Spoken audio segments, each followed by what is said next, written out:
Ассалому алейкум, Химкидеги кыргыз жамааты, кыргыз элим, сиздерге кайрылып кетели дедик. Кечээги жасаган кайрымдуулук жумуш боюнча Аллага шүгүр, баарыңыздарга Алла ыраазы болсун. Кайдыга карабастан акча которуп, ошол кайтыш болгон жердешибизге жардам кылганыңыздар үчүн. Мынакей кечээ ушул жыйынтык 23.000 акча чогулду фондубузда. Анан ошол кишиге 20.000 ошол сөөгүн алып кеткенге жардам кылдык. Баарыңыздардан Алла ыраазы болсун. Амандыкта жана тынччылыкта жүрөлү. Баарыбызды, сизди, бизди Аллах колдогон инсандардан болойлу.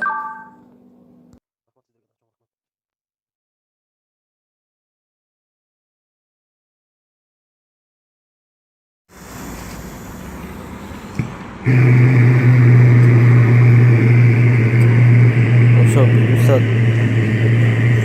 колго алдык. Кепиндеп жаназа окуп, аш үстүн жапкан атабыз.